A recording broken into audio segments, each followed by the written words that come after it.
Muito obrigada, senhor presidente, senador Sobrinho. Quero cumprimentar todos que assistem o Senado através da nossa TV, que ouvem através da rádio, e aos companheiros e companheiras que estão aqui visitando o plenário desta, que é a Casa do Povo Brasileiro. Porque, afinal de contas, senador Sobrinho, todos nós que aqui estamos, aqui chegamos por conta de uma escolha livre, democrática, da população brasileira em cada um de nossos estados.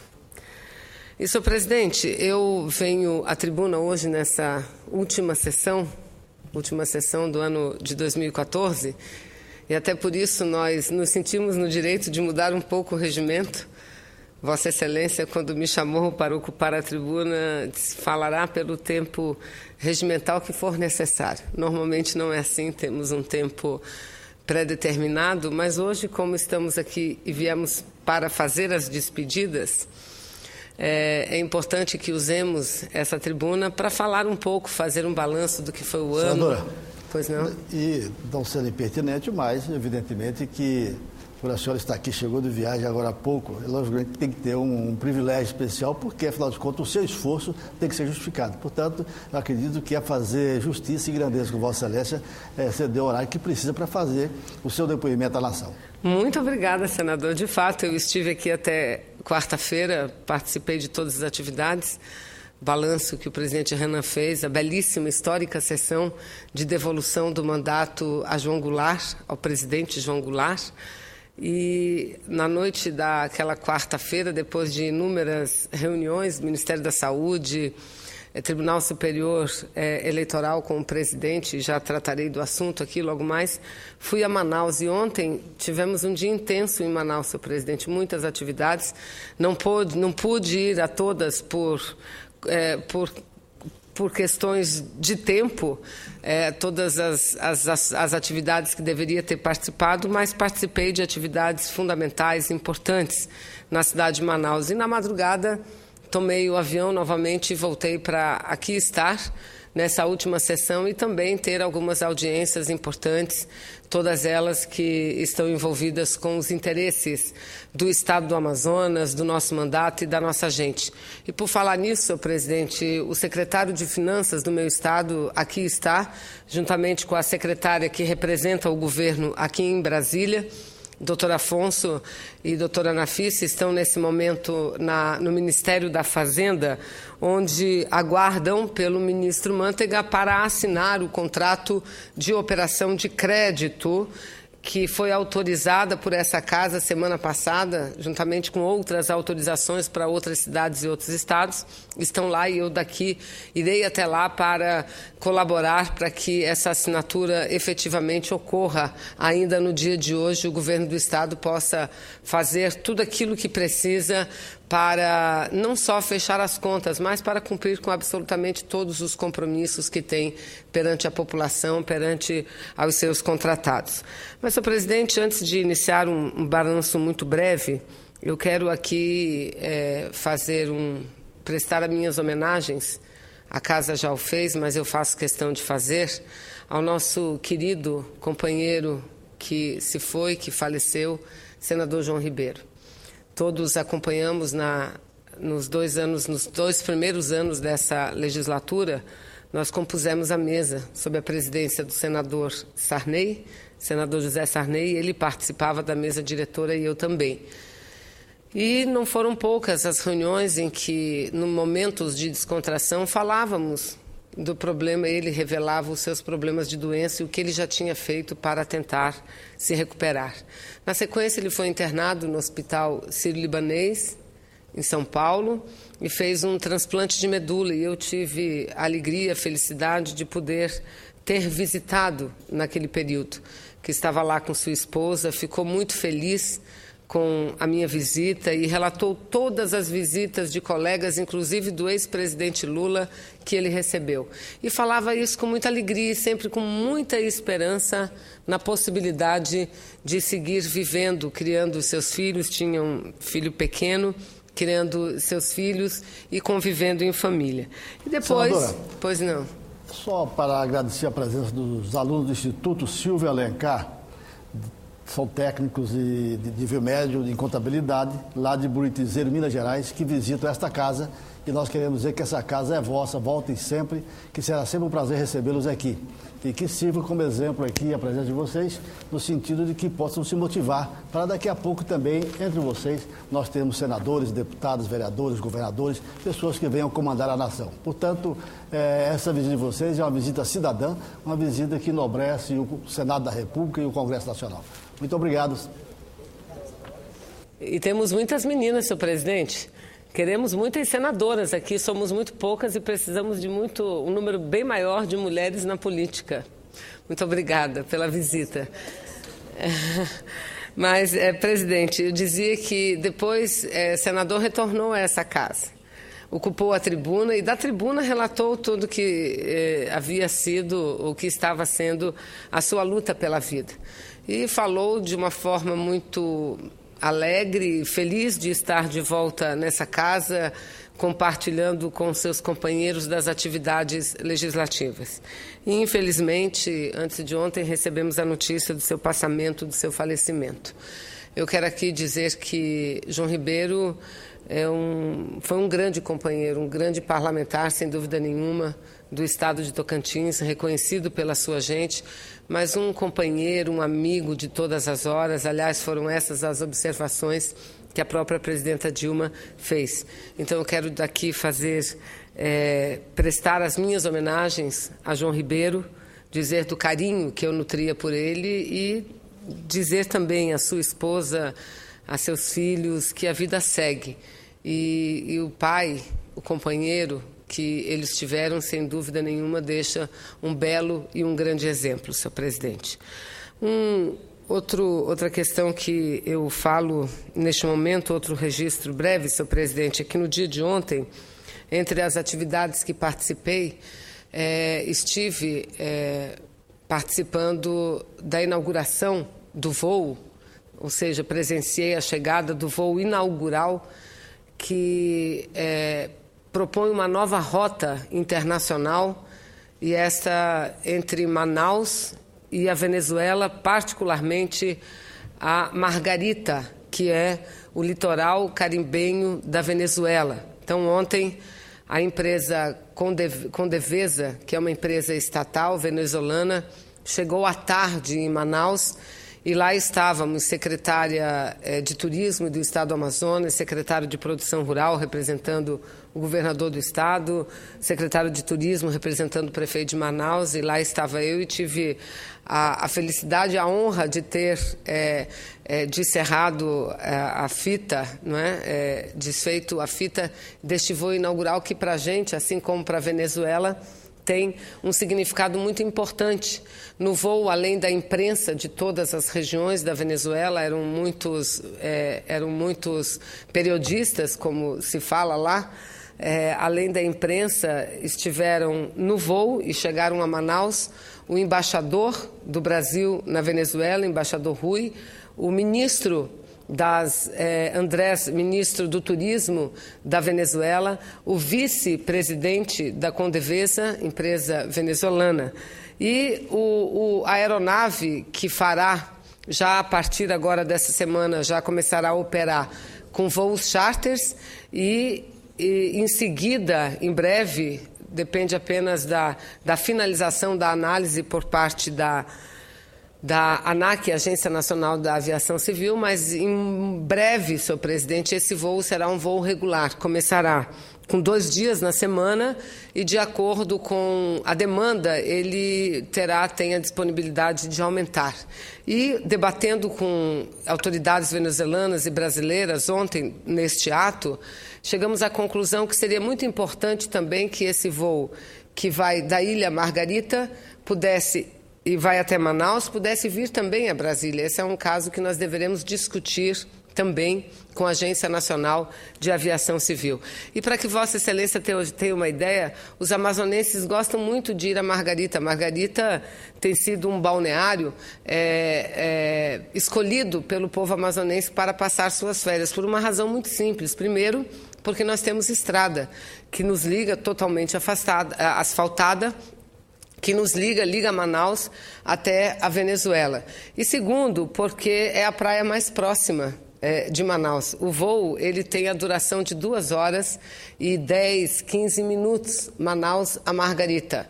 Enquanto que o voo Manaus-Brasília, por exemplo, são 2 horas e 40 minutos. Ir para a Venezuela, 2 horas e 10, 15 minutos. Já Manaus-Caracas são 2 horas e meia, também um trajeto mais próximo do que vir a Brasília. Então foi um momento importante e achei interessante o ministro do Turismo dizendo que muitas vezes o ministro do Turismo da Venezuela acompanhou Hugo Chávez quando ainda vivia presidente e era presidente da Venezuela, acompanhou várias vindas do presidente Hugo Chávez a Manaus e ele sempre insistindo na necessidade de ter um voo ligando o norte do Brasil via Manaus com a Venezuela, porque existem muitas características assemelhadas e nós temos muitas possibilidades de fazer trocas, não apenas culturais, turísticas, mas também comerciais. E ontem, repito, tive a alegria de participar desse momento muito importante para o povo da Venezuela, para o povo brasileiro, sobretudo do meu querido estado do Amazonas. E uma outra atividade que eu aqui destaco, que participei no dia de ontem, logo cedo pela manhã, foi da entrega de equipamentos, para a área de saúde, pelo governo do estado, com minha participação, de deputados federais, de muitos prefeitos dos municípios do interior, porque foram entregues um número grande de ambulâncias, de motocicletas, de equipamentos para a área de saúde, totalizando quase 16 milhões, em torno de 15 milhões de reais, dos quais, seu presidente, 4 milhões de reais, foi fruto de uma emenda individual, uma emenda parlamentar que eu apresentei ao orçamento da União ainda em 2010. Então, todos os 4 milhões oriundos da minha emenda parlamentar foram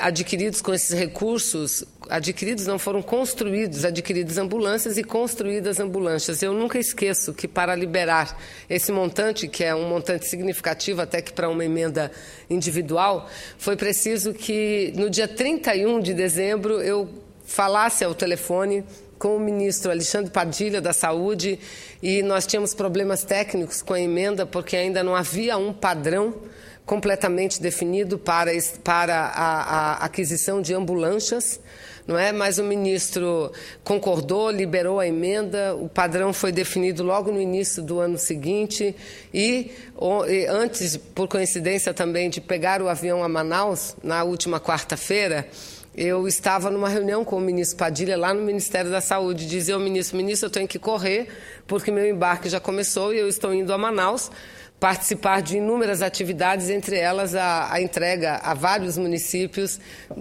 daquelas ambulâncias fruto da minha emenda. E ele disse, sim, o Amazonas mudou o padrão do Ministério. E hoje é muito comum o Ministério próprio garantir e entregar aos municípios da região norte, da Amazônia, sobretudo, ambulâncias, porque muitas das nossas cidades, e no Amazonas a maior parte delas, não têm estradas e nem utilizam estradas, rodovias para a sua locomoção, utilizam as vias naturais dos rios, ou seja, são as hidrovias que nós utilizamos e são esses rios, muitas vezes rios importantes, grandes, outras vezes braços de rios, outras vezes igarapés, que ligam as comunidades até a sede do município. Então, garantir ambulâncias para essa população que vive no interior é muito importante. O governador, além dos equipamentos oriundos da emenda parlamentar por mim apresentado, o governador também entregou uma parcela importante de outros equipamentos para vários municípios do interior. Enfim, então, creio que eu posso dizer que nós estamos fechando o ano.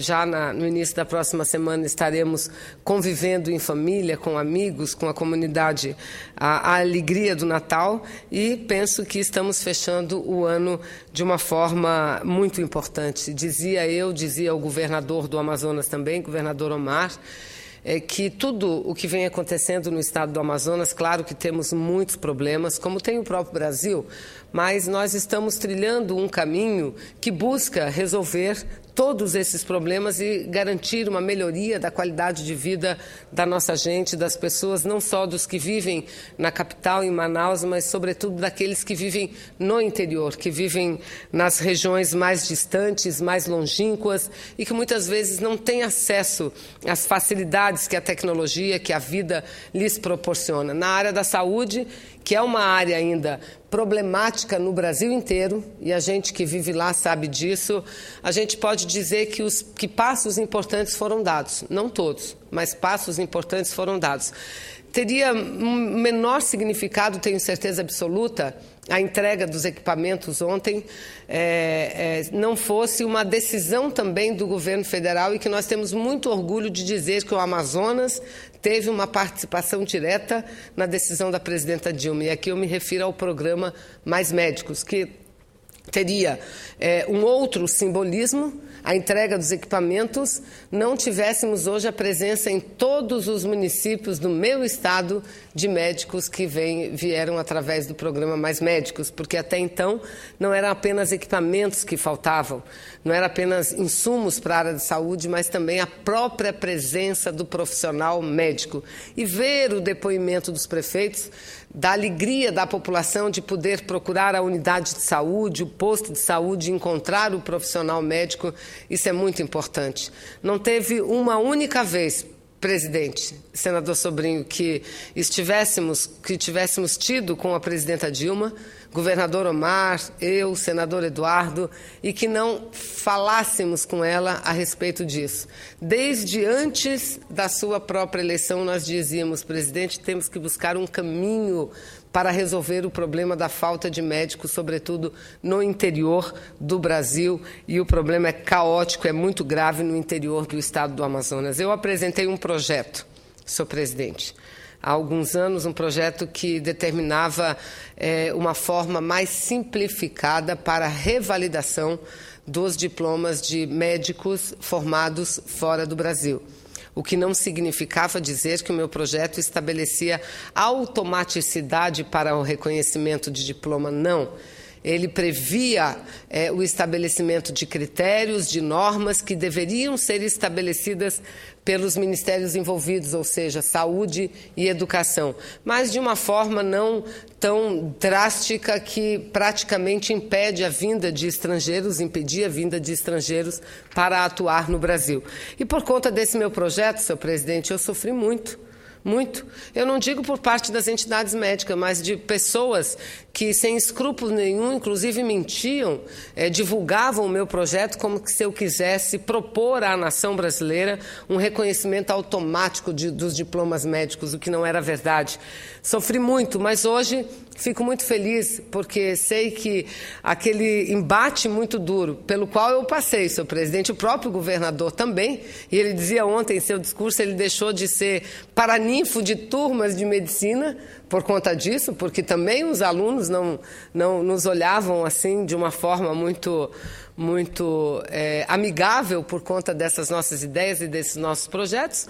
E hoje a gente fica feliz em ver que até a oposição abraça a ideia e coloca no seu programa de candidato, que é o que a gente leu, que eu li pela imprensa nesses últimos dias. Porque, de fato, nós temos uma carência grande de médicos, principalmente de médicos a atuarem no Sistema Único de Saúde, na atenção primária à saúde dos brasileiros. Então, este programa é importante, mesmo sendo um programa temporal, é um programa importante. Recentemente, a presidenta Dilma divulgou a relação dos municípios que deverão ter novas universidades de medicina para formar uma quantidade maior de médicos brasileiros e, assim, para que eles possam atender às necessidades e à demanda do povo brasileiro. Mas, senhor presidente, agora eu quero iniciar esse meu balanço sucinto e vou começar dizendo que, para mim, em particular, foi um ano de muitas atividades, visto que eu assumi 3 frentes que considero de fundamental importância para o aprofundamento da relação dessa Casa, do Senado Federal com a sociedade brasileira. E eu aqui me refiro, primeiro, a presidência da Comissão Mista de Mudanças Climáticas. Presidi a comissão durante esse ano de 2013.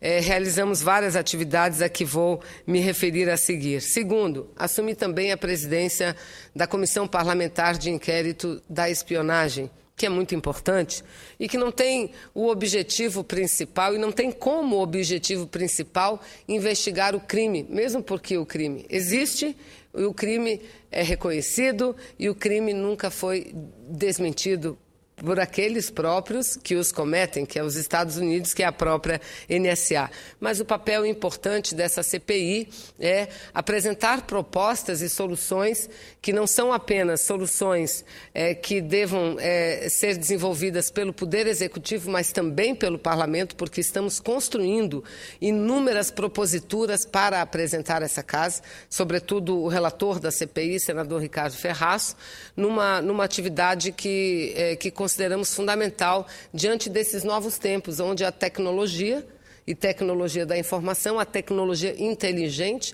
está envolvida em absolutamente tudo o que diz respeito à vida, à organização das sociedades, à segurança das sociedades, absolutamente tudo. Tínhamos como ideia que devêssemos ter apresentado o relatório ainda no final deste ano. Entretanto, entendemos que o melhor seria continuarmos os estudos que estamos desenvolvendo e no início do ano, quem sabe após a realização de eventos com outros países, inclusive o Parlamento Europeu, já fizemos uma videoconferência com integrantes da Comissão Parlamentar de Inquérito do Parlamento Europeu, que após essas atividades o senador Ferraz deverá apresentar o seu relatório muito consistente, mesmo porque grande parte dele já está elaborado e todos estamos pedindo a colaboração de muitos estudiosos, técnicos na área, e a gente vê uma grande convergência em relação a este relatório que não apenas está sendo construído por nós, os senadores e as senadoras, mas pela sociedade que está diretamente envolvida nessa questão. E além da comissão, portanto, da presidência da Comissão Mista de Mudanças Climáticas e da CPI da espionagem, eu tenho também a grata satisfação de ter sido a primeira procuradora da mulher do Senado Federal. Procuradoria essa instalada este ano a partir da aprovação do projeto de resolução aqui nessa casa e que foi um compromisso do senador Renan Calheiros ainda quando era candidato a presidir o Senado Federal.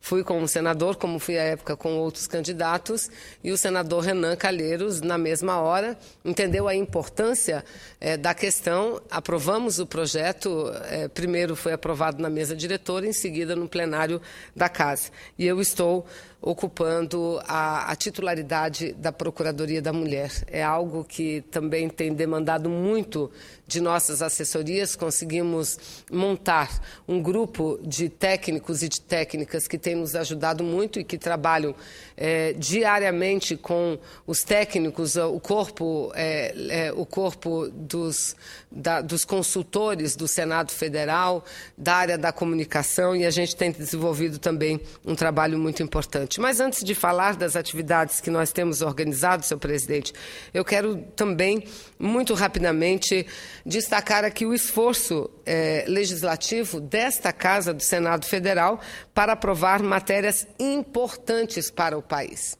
O presidente Renan Calheiros, na última quarta-feira, fez daqui da mesa diretora um balanço do que foi o ano de 2013 para o Senado Federal e o que o Senado Federal proporcionou de positivo à nação brasileira e ao povo brasileiro. E isso é muito importante, porque exatamente nesse ano 2013, no mês de junho, que o Brasil vivenciou as maiores manifestações públicas já vistas nesse país. E manifestações públicas diferentes de todas aquelas que nós estávamos acostumados a ver, porque não havia exatamente uma reivindicação, não havia exatamente um segmento da sociedade mobilizada, ao contrário, eram muitas as reivindicações e todos os segmentos da sociedade brasileira mobilizados. Creio que o Senado Federal fez a leitura correta, senhor presidente, fez a leitura correta do que se passava e, eu digo, do que se passa na nação brasileira. E, dessa forma, procuramos aprovar matérias que melhorasse a qualidade de vida das pessoas, que conferisse maior transparência ao poder político brasileiro e que promovesse as reformas no sentido de modernizar a política brasileira. É claro que a maior de todas, a reforma política, não foi possível se fazer agora. O presidente Dilma chegou a propor a realização de um plebiscito, proposta essa que abraçamos de imediato, porque também concordamos que o melhor caminho, quando se trata de reformas profundas, é buscarmos o apoio e dividirmos responsabilidade com a sociedade brasileira, porque dificilmente uma casa legislativa como a nossa tem condições, por si só, de aprovar reformas tão profundas, reformas que serão sentidas diretamente dentro das agremiações partidárias, dentro das estruturas políticas de nosso país. Não foi possível fazer o plebiscito, mas também encerramos o ano com o poder judiciário, a instância máxima do poder judiciário brasileiro, o Supremo Tribunal Federal, julgando uma ação direta de inconstitucionalidade da Ordem dos Advogados do Brasil, analisar a legalidade, a constitucionalidade ou não de se manter a possibilidade das empresas privadas continuarem a bancar, continuarem a contribuir financeiramente para as campanhas dos candidatos em nosso país. O julgamento não se encerrou, mas os 4 votos dados até agora foram a favor da ação da OAB, ou seja, considerando inconstitucional esta forma de financiar as campanhas eleitorais no Brasil, porque elas descumprem um princípio fundamental da nossa Constituição, que é o direito à igualdade de todos. E o Estado brasileiro deva proporcionar essa igualdade e a representação tem que garantir essa condição de igualdade a todos. Se continuar o sistema como está, as empresas escolhem os candidatos que elas querem financiar e são exatamente esses os que têm maior poder de dar maior visibilidade às suas campanhas, esses geralmente é que são eleitos. E digo que falo isso com muita tranquilidade, porque como todos também recebo financiamento de campanhas privadas, mas gostaria muito, senhor presidente, de me colocar em situação de igualdade, de plena igualdade com todos os candidatos, independente da sua condição social, independentes da sua formação profissional, sejam operários, sejam trabalhadoras domésticas, empregadas domésticas, sejam médicos, sejam grandes empresários, mas que todos tenham, no período eleitoral, condições iguais, idênticas, para concorrer, aí sim, num processo equilibrado, democrático e justo, e aí ver quem tem condições de chegar a essa casa. Mas, em não conseguindo votar a reforma como um todo, penso que demos alguns passos pequenos, entretanto, importantes. Creio que ano que vem, com o encerramento do julgamento por parte do TSE, nós teremos sim, ou daremos uma acelerada na elaboração da reforma política que eu considero fundamental, imprescindível para o Brasil. Porque, do contrário, todas essas medidas que nós estamos tomando, que nós estamos aprovando, ficarão submersas, elas ficarão quase que invisíveis aos olhos da sociedade se o principal não for mexido. E o principal é isso, conferir condição de igualdade à população e dar transparência a todos os atos públicos desenvolvidos em nosso país. Mas eu quero aqui repetir apenas de algumas partes do que o presidente Renan destacou no seu balanço, porque considero também muito importante. Nós aprovamos nesse ano e logo no final do ano projeto de emenda constitucional que põe fim ao voto secreto para cassação de mandato parlamentar e para votação de vetos. Aprovamos também, no âmbito do Congresso Nacional, um projeto, senhor presidente, de resolução que estabelece critério para análise e votação dos vetos presidenciais. Isso é um passo que a sociedade brasileira, na minha opinião, não tem conhecimento. Mas é um passo importantíssimo, um dos mais importantes que o parlamento brasileiro já deu. Porque até então, independente de quem estivesse no poder, PT, PSDB, independentes, senhor presidente. Até então, o que tínhamos? O Congresso aprovava projeto. Parte ou a sua totalidade podia ser vetada pela Presidência da República. E quando feito, senhor presidente, o veto ia para a profundeza das gavetas. E nunca eram análises, raras eram as vezes que o Congresso Nacional analisava os vetos, votando, acatando ou derrubando os vetos presidenciais, a não ser que a matéria fosse quase que unanimidade para que pudéssemos analisar, como era o caso, por exemplo, da destinação dos royalties do petróleo. Esse nós chegamos a analisar por conta do interesse que todos os estados brasileiros tinham na matéria. E com a nova medida aprovada, com 30 dias do veto feito, o Congresso Nacional se obriga a reunir-se e apreciar e votar os vetos. Isso é importante. Devolve o poder que tem o parlamento, porque a última palavra de uma lei no Brasil, de acordo com a Constituição, a última palavra dada não é da Presidência da República. A última palavra dada é do parlamento, do poder legislativo, mas da forma como as coisas se encaminhavam, a última palavra sempre era da Presidência da República. Então, um projeto muito importante. Aprovamos o Estatuto da Juventude. E, além de aprovarmos o Estatuto da Juventude, regulamentamos o direito à meia entrada em nosso país, também um avanço muito importante. Aprovamos a reformulação do ECAD, garantindo aí e fazendo coro com a reivindicação dos artistas brasileiros, cantores, compositores.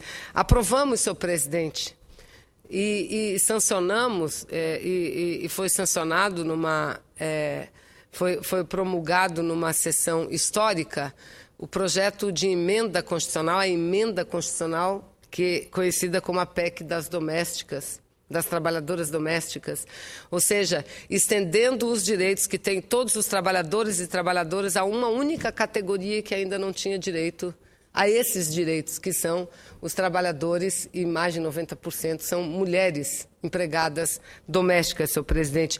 Também no Senado aprovamos a regulamentação que está lá na Câmara dos Deputados ao aguardo da votação do plenário.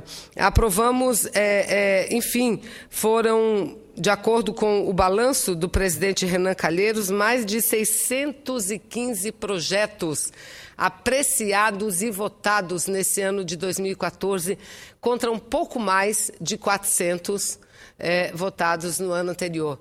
E isso, senhor presidente, já é reflexo da mobilização popular em nosso país. Eu comecei a fazer política dessa forma, na rua. Eu não comecei a fazer política colocando meu nome à apreciação da população sendo candidata, nada. A candidatura foi uma consequência da militância que tínhamos no movimento popular, no movimento estudantil, no movimento sindical. E a organização da população é muito importante, que, afinal de contas, a democracia tem que ser não uma democracia representativa, mas uma democracia participativa, porque quanto mais a população brasileira participar dos grandes eventos e das grandes decisões políticas, melhor será a nação construída por todos nós. Mas, senhor presidente, já no finalzinho também, há pouco tempo, aprovamos a mini-reforma, aquilo que chamamos de mini-reforma eleitoral. Na realidade, não há grandes transformações, apenas mudanças pequenas que poderiam até ser feitas, e, aliás, tradicionalmente, o conteúdo do que ali está tem sido feito por resolução do próprio Tribunal Superior Eleitoral, determinando mudanças em alguns procedimentos para facilitar o processo de eleição, tornar a eleição e as campanhas eleitorais também um pouco mais transparentes. Eu quero destacar aqui que nós, e quando eu falo nós, somos a bancada feminina do Congresso Nacional, pequena numericamente, mas muito grande do ponto de vista da sua combatividade, senhor presidente. São só 8 senadoras em exercício hoje, entre os 81 senadores, só 8 senadoras e 45 deputadas entre os 513 deputados. Portanto, uma bancada pequena,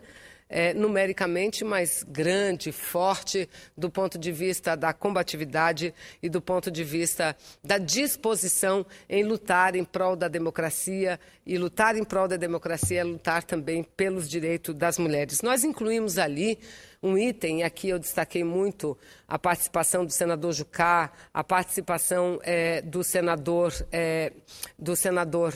Valdir Raupp, que foi o relator da matéria, de todos os líderes partidários, Aloysio Nunes, Wellington Dias, Inácia Arruda, todos que nos apoiaram para que pudéssemos aprovar este artigo nessa nova lei eleitoral. E o artigo diz o seguinte: ele autoriza o Tribunal Superior Eleitoral a realizar uma ampla campanha em rádios e TVs em prol da maior participação da mulher na política.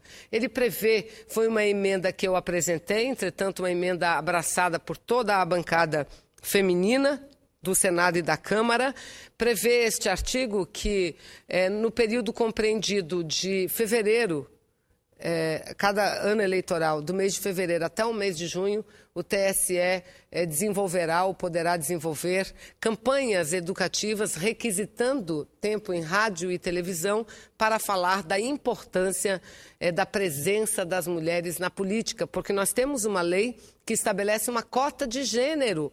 Então, a sociedade não basta ter a lei, a sociedade tem que ser esclarecida, a sociedade tem que ser formada. E o TSE, de acordo com a própria legislação brasileira, ele tem poder legal de requisitar tempo para desenvolver qualquer tipo de campanha institucional que considere importante para aperfeiçoar o processo democrático, principalmente os processos eleitorais. E assim o Tribunal Superior Eleitoral tem feito com o voto limpo, por exemplo, fazendo uma campanha sobre a lei da ficha limpa e orientando os eleitores e eleitoras brasileiras a procurarem sempre um candidato ficha limpa, uma campanha fundamental. Tem feito também campanhas sequentes, chamando a atenção dos jovens brasileiros da possibilidade já do alistamento a partir dos 16 anos de idade. E a partir do ano de 2014 será uma campanha de esclarecimento sobre a necessidade e a importância da presença feminina na política brasileira, porque 52% do eleitorado quase estar presente e ocupar menos de 10% das cadeiras do Legislativo, em todos os níveis, municipal, estadual e federal, não é justo. Tem algo aí que está errado e que precisa ser combatido. Estivemos, senhor presidente, na quarta-feira última, logo depois da bela sessão aqui da devolução do mandato a João Goulart, tivemos uma audiência com o ministro Marco Aurélio de Mello, presidente do Tribunal Superior Eleitoral. Lá estavam deputada João Moraes e várias outras deputadas federais, e pelo Senado estivemos eu e a senadora Ana Amélia. E dialogamos muito com o presidente do Tribunal Superior Eleitoral, TSE, ministro Marco Aurélio de Mello, e tivemos dele a palavra positiva de que tudo fará e não há grandes dificuldades para que essa campanha já seja desenvolvida agora, a partir do ano de 2014. Segundo ele, eles estão exatamente na fase de contratação e de definição das campanhas institucionais e que chegamos numa hora muito boa. Sabíamos disso, por isso insistimos muito com o ministro que a nossa audiência fosse ainda antes do início do recesso do Judiciário e do recesso parlamentar, para que o Poder Judiciário pudesse ter condições de providenciar todas as questões organizativas para colocar no ar essa campanha institucional já esclarecedora, educativa, a partir de 2014. Então, eu aqui quero cumprimentar o ministro Marco Aurélio de Mello, que, ao falar e ao ler a lei, leu várias vezes em voz alta este artigo, presidente Sobrinho, dizendo o seguinte, que esse artigo constante na lei 12.891, onde está escrito que o TSE poderá desenvolver campanha, ele disse, olha, eu quero dizer que aqui no tribunal nós costumamos ler isso como deverá, e nós faremos efetivamente, mesmo porque o conteúdo daqui é extremamente justo. Uma outra questão que eu destaco, senhor presidente, agora eu falarei breve, vou me deter aqui ao meu pronunciamento, ao balanço, quero destacar aqui a aprovação também de uma proposta de emenda constitucional de minha autoria, a PEC 74, que se transformou em emenda 74, que concedeu autonomia funcional e administrativa para a Defensoria Pública da União. Fizemos justiça à Defensoria Pública da União. Eu, procurada que fui pelos defensores federais, me propus com eles a apresentar essa proposta de emenda constitucional. Logo que cheguei aqui no Senado Federal, apresentei a proposta e esse ano nós já aprovamos a proposta, o que é muito importante, porque iguala a Procuradoria, a Defensoria Pública da União às Defensorias Públicas Estaduais. E isso é uma parte importante, porque não podemos pensar em poder judiciário sem a presença da Defensoria Pública, porque de um lado temos a Procuradoria, Promotoria, temos os magistrados e onde ficam a Defensoria. Então, temos um longo caminho ainda para fortalecer cada vez mais a Defensoria Pública aqui no Congresso Nacional. Um outro projeto de minha autoria, senhor presidente, o projeto 4.483 de 2012, que garante a vacinação gratuita às mulheres contra o HPV, que é o principal causador do câncer de colo de útero, acabou virando numa realidade. Primeiro, o governador do estado do Amazonas, numa reunião que eu participei com várias entidades de mulheres, decidiu corajosamente aplicar esse ano gratuitamente a vacina contra o HPV, o papiloma vírus humano, causador do câncer de colo de útero. Como o governador do Amazonas, também o governador Agnello, aqui no Distrito Federal, tomou a mesma decisão. E vários municípios do Brasil, alguns municípios importantes do Brasil, as prefeituras também tomaram essa decisão. O que, sem dúvida nenhuma, senhor presidente, foi muito importante, foi muito fundamental, diria até, para a decisão em âmbito federal da presidenta Dilma e do Ministério da Saúde, que será fornecido gratuitamente a todas as meninas do Brasil esta vacina contra o HPV. Então, mais uma luta nossa, das mulheres brasileiras, que acaba se transformando em realidade prática. Fui relatora, senhor presidente, do PLC 40 de 2013, que estabeleceu novas regras para as casas lotéricas do país, dando a segurança jurídica a quem explora esse serviço, que vai muito além da loteria, que é também um correspondente bancário, onde grande parte da população paga suas contas, retira dinheiro, enfim, recebe salário.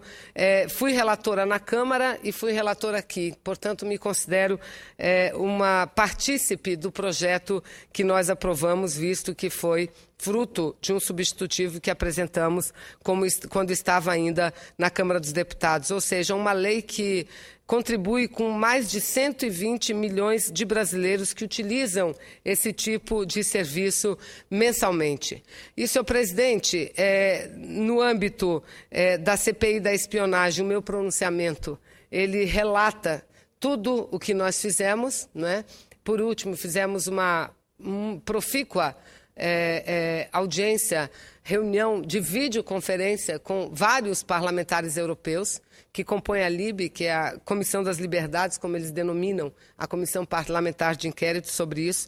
Ficamos felizes porque percebemos que estamos no mesmo caminho, Parlamento Europeu e Parlamento Brasileiro, buscando as mesmas medidas. Agora, em relação a isso, eu quero dizer que o governo brasileiro, ao lado do governo alemão, e ontem, ou antes de ontem, não me lembro, foi aprovado no âmbito das Nações Unidas, por unanimidade, a moção apresentada pelo governo brasileiro e governo alemão, determinando, não digo regras, mas orientando a que os países do mundo inteiro respeitem os direitos humanos, respeitem o direito à privacidade das pessoas. Foi aprovada por unanimidade.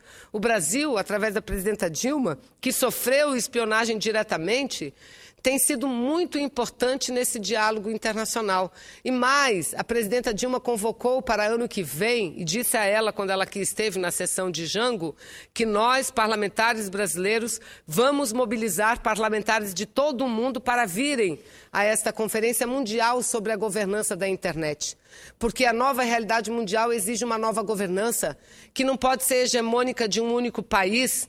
E mais, senhor presidente, veja bem, Vossa Excelência, o que a imprensa divulga do mundo inteiro.